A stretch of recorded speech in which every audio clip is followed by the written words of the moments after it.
So to give an example of how negative thinking has impacted me and can impact me, there was a time where I met this person. He seemed very friendly with a lot of people, but I didn't perceive him to be particularly friendly with me. It could be something really small, like he would walk into a room, he would look at me a certain way, and I would personalize and deeply dig into the potential meanings of even a simple look, me deciding that he didn't like me, me deciding he didn't like me because I'm not likable. The perpetual end game of there being something inherently wrong, fear, stress, the way I look, the way I sound, the way I talk, just based off of something innocuous like a look someone else gave me. Guys, my name is Noah, and in this video we're going to talk about something near and dear to my heart and something very real and present with me even to this day, which is negative thinking. Also known as rumination, intrusive thoughts, thought spirals, obsession, obsessive thoughts. It has been something that in the past, left unchecked, has completely deteriorated my mental health. It has impacted my mood. It has impacted the way I interact with the world, the way I see myself, the way I behave, my feelings. It has led me to really destructive behaviors in order to cope with the discomfort of thinking about something over and over and over again. And the hardest thing about separating these thoughts from who you really are is the messed up fact that they sound exactly like you. And I really personalized this fact. I thought it.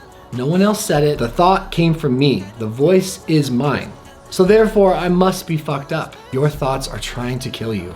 I promise. It's a perplexing thing, quite frankly. A simple look or a term of speech or an inflection, that could be enough for me to start deciding that person hated me.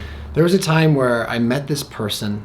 He seemed very friendly with a lot of people, but I didn't perceive him to be particularly friendly with me. It could be something really small, like he would walk into a room, he would look at me a certain way, and I would personalize and deeply dig into the potential meanings of even a simple look, grimace, nod, anything like that. Body language, for example, or tone of voice. Is it something I did? Is it something I said? Is it something wrong with me? Why don't they like me?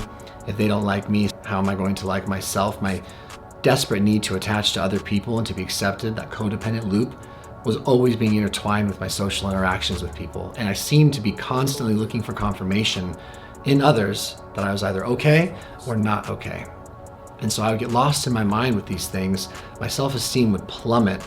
My anxiety would rise. I would feel my head get hot. And I could go from feeling completely calm and content to genuinely in distress. Like, no one's ever gonna like me. How am I ever going to like myself if that's the case? And why the fuck am I even here? And why does any of this really matter? Massive sadness and fear and anxiety, because it appears that my brain, when I get like this, is looking for confirmation that I am chaotic, right? And there's something wrong.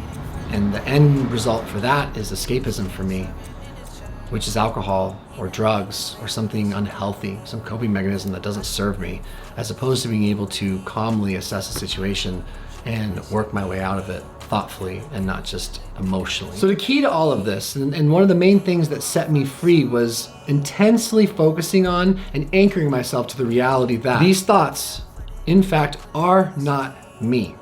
That the real me is the response to those thoughts. And if I can stay in that space of observance and understand how incredibly random and misleading thoughts can be and how fast they come, I'm able to calmly decide what I will and will not take personal for those thoughts. That's your freedom.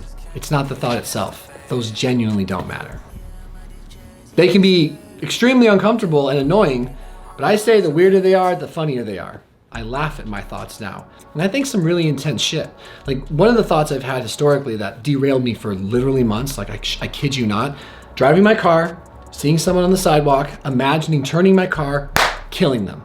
I see it happen. And then I would go, what the fuck is wrong with you for thinking that? Are you a murderer? Are you a psycho? Do you not care about people? Only horrible people would think that. Oh my God, there is something wrong with me. I knew it. Confirmation had. Freak out, spiral, emotion, and then eventually something stupid. Look, you are not your thoughts, even though they sound like you. If you don't believe it, I want you to believe that I believe it and that I've overcome dangerously painful thoughts with that sort of reality. That they sound like me, but they aren't me, and I know that, and I'm constantly speaking that into existence.